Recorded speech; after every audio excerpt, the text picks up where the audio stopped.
Welcome to waves media Telugu. Guntur జిల్లా ప్రతిపాడు నియోజకవర్గం ప్రతిపాడు గ్రామంలో గత 5 రోజులుగా జరుగుతున్న ఒంగోలు జాతి పశువుల బల ప్రదర్శన కార్యక్రమం 5వ రోజు జూనియర్స్ విభాగంలో 7 జతలు పాల్గొనడం జరిగింది. ముఖ్య అతిథిగా పాల్గొన్న పత్తిపాటు పుల్లారావు మాట్లాడుతూ ఈ ప్రాంతంలో నూతలపాటి పరమేశ్వరరావు ఎంతో మమేకమై ఉండేవాడని, పార్టీ కార్యక్రమాల్లో చురుగ్గా పాల్గొనేవారని, ఎద్దులను ప్రోత్సహించడంలో ముందుండేవారని, అలాగే వారి కుమారుడు నూతలపాటి త్రిలోక్ అమర్ ఆయన ఆశయాలను ముందుకు తీసుకెళ్తాం సంతోషంగా ఉందన్నారు.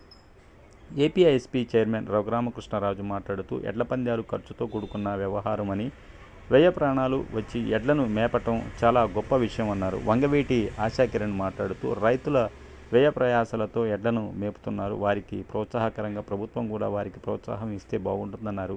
ఈ కార్యక్రమంలో మండల తెలుగుదేశం పార్టీ అధ్యక్షులు గింజపల్లి శివరాంప్రసాద్, తెలుగు యువత Achennam Srikanth, green court director Kubole Praveen Kumar, గ్రామ పార్టీ అధ్యక్షులు గురుజువోలు శ్రీనివాసరావు, కాకాని సురేష్, పమిడి అంజయ్య, మా వ్యవసాయ మార్కెట్ యార్డ్ డైరెక్టర్ డక్కుమల్ల భాగ్యారావు, కాట్ర పెద్ద బాపయ్య, చెన్నుబోయిన శ్రీనివాసరావు, మల్లం పరమేశ్వరరావు, కూటమి నాయకులు తదితరులు పాల్గొన్నారు. తెలీదు, రైతన్నలకు తెలుసు మన ఎడ్ల పందాలంటే ఏంటో, చదువుకునే వాళ్ళు మర్చిపోయారు. మళ్ళీ వాళ్ళు గుర్తొచ్చేలాగా మళ్ళీ ఎడ్ల పందాలు కానీ మన సంస్కృతి కానీ తెలియాలి అని అంటే గవర్నమెంట్ కొంచెం సబ్సిడీలు ఇచ్చి దీన్ని ప్రోత్సహించి ఇచ్చేస్తే ఊరున మనం ఇలా ఎడ్ల పందాలు పెట్టుకోవచ్చు. మన సంస్కృతి అనేది మళ్ళీ దానికి జీవం పోయొచ్చు. కాబట్టి సాంబశివరావు గారికి చాలా ధన్యవాదాలు. మళ్ళీ వచ్చే సంవత్సరం కూడా ఇలాంటి ఎడ్ల పందాలు పెట్టాలని చెప్పి నా తరఫు నుంచి 100% సపోర్ట్ ఉంటుందండి. తప్పకుండా అండి, తప్పకుండా.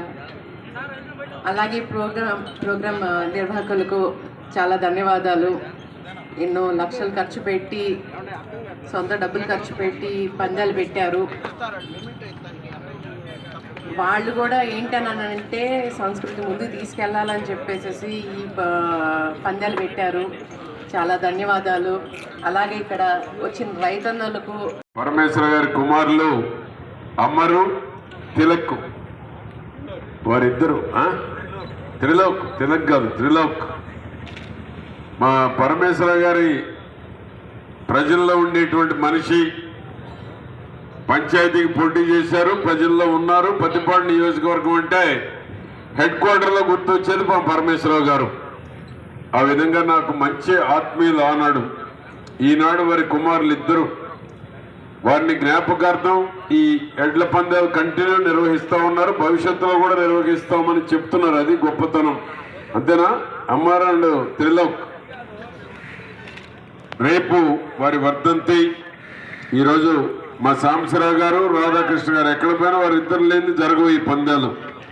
ఈరోజు మాకు ముఖ్య అతిథిగా మా రామరాజు గారు వచ్చారు. పాలిట్ బ్యూరో తెలుగుదేశం ఉండి మాజీ శాసనసభ్యులు, ఏపీఐఐసి చైర్మన్, అందరికీ ఆపద్ బాంధవులాగా ఉంటాడు మా రామరాజు గారు. అదేవిధంగా మా వంగవీటి మా రాధా గారి సోదరి వంగవీటి తనయురాలు ఆశా కిరణ్. ఆ విధంగా ఇటీవలే బాగా మాట్లాడుతూ ఉన్నారు, రాజకీయాల్లోకి ఎంటర్ కాబోతూ. ఆ విధంగా వారికి, ఆ విధంగా ఇక్కడికి ఇచ్చేసినటువంటి రైతు సోదరులు సోదరి అందరికీ పేరు పేరున పిలవకుండా వచ్చే ప్రోగ్రాం ఏదైనా ఉంది అంటే అది ఎడ్ల పందాలు. ఎడ్ల పందాలకు వచ్చేటువంటి ప్రజాదరణ దేనికి రావటం లేదు. ఉదయం నుంచి సాయంత్రం వరకు కూడా కన్నులు అర్పకుండా కన్నుల పండుగగా చూసేటువంటి ఎడ్ల బల ప్రదర్శన. ఈ ఎడ్ల బల ప్రదర్శన ఈరోజు జరుగుతుంది అంటే ఆనాడు నేను వ్యవసాయ మంత్రిగా ఉన్నప్పుడు చంద్రబాబు గారి ప్రోత్సాహంతో తిరిగి మా సాంబశివరావు గారు న్యాయస్థానంలో కూడా కొట్లాడి ఈ ఎడ్ల బల ప్రదర్శనని తిరిగి ప్రారంభించేటువంటి పరిస్థితి ఈ రాష్ట్రంలో తెలంగాణలో వచ్చింది అంటే దానికి కారణం మా సాంబశివరావు గారని నేను గర్వంగా తెలియజేస్తున్నాను. ఎందుకంటే న్యాయస్థానంలో పోరాడారు చంద్రబాబు గారు. ఆనాడు ప్రభుత్వ ప్రోత్సాహం ఉంది. నేను వ్యవసాయ మంత్రిగా రైతాంగానికి కన్నుల పండుగగా ఆరుగాలం కష్టపడినటువంటి రైతులకి సంతోషాన్ని ఇచ్చేటువంటిది, దీనికి మించిన సంతోషం రైతులకు మరొకటి లేదు. అది ఏ వర్గంలో ఉన్న రైతులందరికీ కన్నుల పండుగ ఎడ్ల బల ప్రదర్శన. దానికి కారణం ఈయన చనిపోయిన దామోదర్ రెడ్డి గారు ఉన్నారు ఆనాడు తెలంగాణలో. వీరు పోరాటం చేసి తీసుకొచ్చారు. దానికి మేము అందరం ప్రోత్సహించాం. ఆనాటి నుంచి ఈనాటి వరకు కూడా జరుగుతూ ఉన్నాయి. రేపు మరలా వీటికి కూడా ఏదైనా ప్రభుత్వంలో ప్రోత్సాహకాలు పెట్టమని కూడా అడుగుతున్నాం. మేము ప్రతి ప్రదర్శనకి ఒక 10 లక్షలు 15 లక్షలు ఇస్తే, ఇటువంటి ఎడ్ల బల ప్రదర్శన ప్రతి ప్రాంతంలో నిర్వహిస్తే దీనివల్ల రైతులకు ఇంకా ప్రోత్సాహం ఇచ్చి ఎడ్లు పెంచి పోషించాలి. రైతు అంటే మాకు మంచి ఎడ్ల జత ఉన్నాయి. మా కాంట్రాక్టర్ ఉన్నాడు ఇక్కడే వెంకటేశ్వర 2-3 జతలు నడుపుతూ ఉన్నాడు. మా సాంబశివరావు గారు అయితే 5 ఎడ్ల జతలు పోషిస్తున్నాడు. లక్షల రూపాయల ఖర్చు. ఒక జత పోషించాలంటే ₹1,00,000 నెలకు ఖర్చు అవుతుంది. దాని మీద ఒక మోజు ఇంతవరకు ఎక్కడ చూడలేదంట.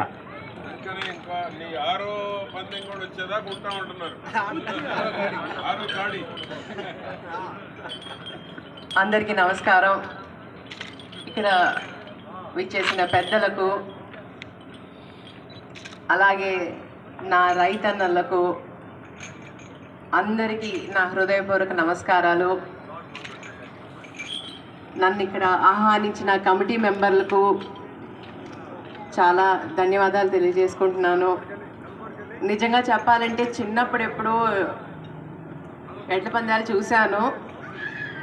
మళ్ళీ చాలా కాలం తర్వాత మళ్ళీ రావటం ఇది చాలా ఆనందంగా ఉంది. మా రైతన్నలందరినీ కలవటం, చూడటం. నిజంగా చెప్పాలి అని అంటే ఎడ్ల పందాలు మన సంస్కృతి.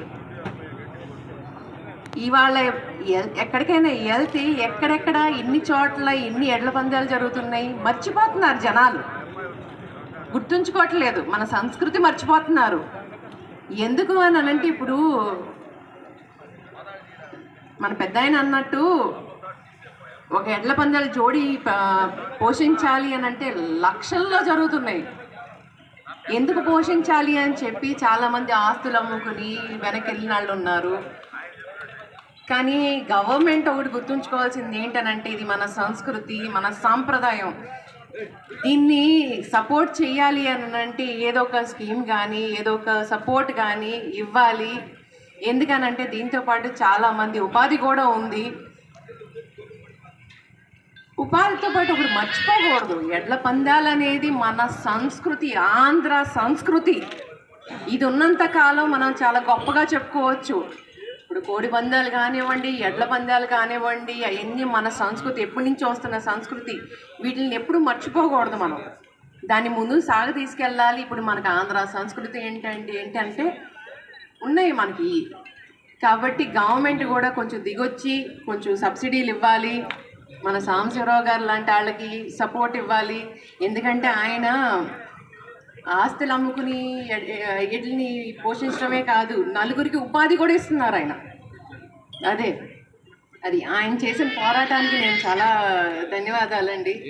ఎందుకంటే మీలాంటి వాళ్ళు ఉండాలి, మీలాంటి వాళ్ళు సపోర్ట్ ఉంటేనే మన వచ్చే కార్యక్రమం చేయటం అంటే ఈ జాతి అంతరించకుండా మన పూర్వీకులు ఇచ్చినటువంటి ఆచారాన్ని కొనసాగిస్తూ ప్రతి గ్రామంలో కానీ వివిధ ఎన్నో గ్రామాల్లో ఈ పశువులు పెంచుతూ దానికి సంబంధించి ఎంతోమందికి ఉపాధి కల్పిస్తూ మంచి కార్యక్రమాలు చేయటం చేసిన ద్వారా ఈరోజు 6వ రోజు కార్యక్రమం చేయటం, రేపు 7 రోజులు చేయటం. వచ్చిన వాటిలో మొట్టమొదటి జూనియర్స్, సబ్ జూనియర్స్, అలాగే బహుమతులు కూడా ఫస్ట్ ప్రైజు, సెకండ్ ప్రైజ్ అని ఇలాగా వివిధ రకాలుగా పెట్టి ఈ జాతిని ప్రోత్సహిస్తూ ప్రతి విధంగానే అదేవిధంగా మనం ఇచ్చినటువంటి పూర్వీకులు ఇచ్చినటువంటి